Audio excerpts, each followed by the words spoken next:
ನಮಸ್ಕಾರ ಎಲ್ರಿಗೂ. ಎಲ್ಲರೂ ಹೇಗಿದ್ದೀರಾ? ಇವತ್ತು ಸಖತ್ ಟೇಸ್ಟಿಯಾಗಿರುವಂತಹ ತುಂಬಾ ಸುಲಭವಾಗಿ ಮಾಡುವಂತಹ ಕ್ಯಾರೆಟ್ ಕೀರು ರೆಸಿಪಿನ ನಾನು ನಿಮ್ಮೊಂದಿಗೆ ಶೇರ್ ಮಾಡ್ತಾ ಇದ್ದೀನಿ. ಈ ರೆಸಿಪಿ ಇಷ್ಟ ಆದರೆ ಖಂಡಿತವಾಗ್ಲೂ ನನ್ನ ಚಾನಲ್ನ ಸಬ್ಸ್ಕ್ರೈಬ್ ಮಾಡ್ಕೊಳ್ಳೋದನ್ನು ಮರಿಬೇಡಿ. ಇಲ್ಲಿ ನಾನು 2 ಕ್ಯಾರೆಟ್ನ ನೀಟಾಗಿ ತೊಳೆದು ತುರಿದಿಟ್ಕೊಂಡಿದ್ದೀನಿ. ಈಗ ಒಂದು ಬಾಣಲಿಗೆ ಒಂದು ಟೇಬಲ್ ಸ್ಪೂನ್ ತುಪ್ಪನ ಹಾಕ್ಕೊಂಡು ತುರಿದಿಟ್ಕೊಂಡಿರುವಂತಹ ಕ್ಯಾರೆಟ್ನ ನಾನಿಲ್ಲಿ ಹಾಕೋತಾ ಇದ್ದೀನಿ.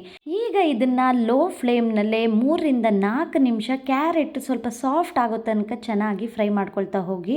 ನಿಮಗೆ ಜಾಸ್ತಿ ಕ್ಯಾರೆಟ್ನ ಬಳಸಬೇಕು ಅಂದರೆ ಜಾಸ್ತಿ ಕ್ಯಾರೆಟ್ನ ಕೂಡ ಬಳಸ್ಬೋದು. ನಾನು ತೊಗೊಂಡಿರೋಂತಹ 2 ಕ್ಯಾರೆಟ್ನಲ್ಲಿ 4 ಜನಕ್ಕೆ ಆರಾಮಾಗಿ ಪಾಯಸನ ಸರ್ವ್ ಮಾಡ್ಬೋದು. ಈಗ ಕ್ಯಾರೆಟ್ ಕೂಡ ಸಾಫ್ಟ್ ಆಗ್ತಾ ಇದೆ. 3 ರಿಂದ 4 ನಿಮಿಷ ಚೆನ್ನಾಗಿ ಫ್ರೈ ಆಗಿದ ನಂತರ ಇದಕ್ಕೆ ನಾನಿಲ್ಲಿ 2.5 ಕಪ್ನಷ್ಟು ಹಾಲನ್ನು ಹಾಕೋತಾ ಇದ್ದೀನಿ. ಕಾಯಿಸಿ ಹಾರಿಸಿರೋಂಥ ಹಾಲನ್ನು ನಾನಿಲ್ಲಿ ಬಳಸಿದ್ದೀನಿ. ಅಂದಾಜಲ್ಲಿ ಒಂದು ಅರ್ಧ ಲೀಟ್ರ್ ಹಾಲಿನಷ್ಟು ನಾನಿಲ್ಲಿ ಬಳಸಿದ್ದೀನಿ. ಹಾಲನ್ನ ಹಾಕೊಂಡಿದ ನಂತರ ಒಂದ್ಸರಿ ಕ್ಲೀನಾಗಿ ಮಿಕ್ಸ್ ಮಾಡಿಬಿಟ್ಟು ಒಂದು ಕುದಿ ಬರೋ ತನಕ ಚೆನ್ನಾಗಿ ಕುದಿಸ್ಕೋಬೇಕಾಗತ್ತೆ. ಮುಚ್ಚಕ್ಕೆ ಹೋಗ್ಬಿಡಿ, ಆಮೇಲೆ ಉಪ್ಪಿಡುತ್ತೆ. ಸೊ ಹಾಗೆ ಮಿಕ್ಸ್ ಮಾಡಿಬಿಟ್ಟು ಒಂದು ಕುದಿ ಬಂದಿದ ನಂತರ ನಾನಿಲ್ಲಿ ಅರ್ಧ ಕಪ್ನಷ್ಟು ಸಕ್ಕರೆನ ಹಾಕೋತಾ ಇದ್ದೀನಿ. ನಿಮಗೆ ಸಕ್ಕರೆ ಕ್ವಾಂಟಿಟಿ ಸಿಹಿಗೆ ಅನುಗುಣವಾಗಿ ನೀವು ಬಳಸ್ಬೋದು. ನಾನಿಲ್ಲಿ ಅರ್ಧ ಕಪ್ಗಿಂತ 2 ಟೇಬಲ್ ಸ್ಪೂನ್ ಕಡಿಮೆನೇ ಹಾಕ್ಕೊಂಡಿದ್ದೀನಿ. ನಂತರ ಏಲಕ್ಕಿ ಪುಡಿನ ಹಾಕ್ಕೊಂಡು ಕ್ಲೀನಾಗಿ ಒಂದ್ಸರಿ ಮಿಕ್ಸ್ ಮಾಡಿಬಿಟ್ಟು ಇದನ್ನು ಚೆನ್ನಾಗಿ ಕುದಿಯೋಕೆ ಬಿಡಬೇಕಾಗತ್ತೆ. ಒಂದು 5 ನಿಮಿಷನಾದರೂ ಇದನ್ನು ಕುದಿಸ್ಬೇಕಾಗತ್ತೆ. ಲೋ ಫ್ಲೇಮ್ ಮಾಡಿಬಿಟ್ಟು ಕುದಿಯೋಕೆ ಬಿಟ್ಬಿಡಿ.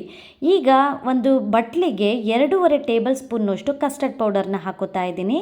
ಇದಕ್ಕೆ ಒಂದು ಅರ್ಧ ಗ್ಲಾಸ್ನಷ್ಟು ಕಾಯಿಸಿ ಹಾರಿಸಿರೋಂತಹ ಹಾಲನ್ನು ಹಾಕೋತಾ ಇದ್ದೀನಿ. ಬಿಸಿ ಹಾಲನ್ನ ಹಾಕೋಕೆ ಹೋಗ್ಬಿಡಿ, ಆಮೇಲೆ ಗಂಟಾಗ್ಬಿಡುತ್ತೆ.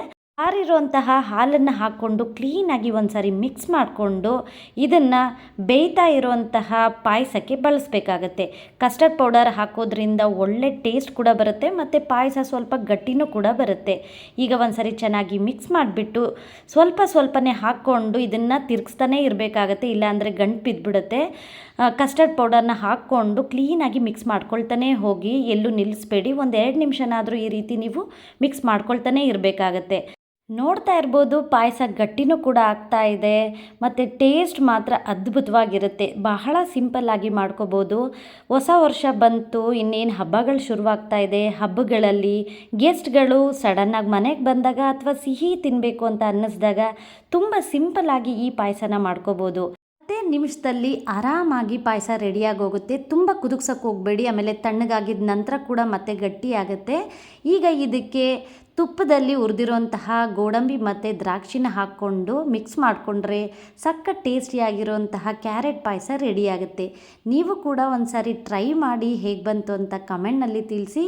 ಸಖತ್ ಸಿಂಪಲ್ಲಾಗಿ ಈಸಿಯಾಗಿರೋಂತಹ ಈ ಒಂದು ಕ್ಯಾರೆಟ್ ಪಾಯಸ ರೆಸಿಪಿ ನಿಮ್ಮೆಲ್ಲರಿಗೂ ಇಷ್ಟ ಆಗಿದೆ ಅನ್ಕೋತೀನಿ. ಇಷ್ಟ ಆದರೆ ಖಂಡಿತವಾಗ್ಲೂ ನನ್ನ ಚಾನಲ್ನ ಸಬ್ಸ್ಕ್ರೈಬ್ ಮಾಡ್ಕೊಳ್ಳೋದನ್ನು ಮರಿಬೇಡಿ.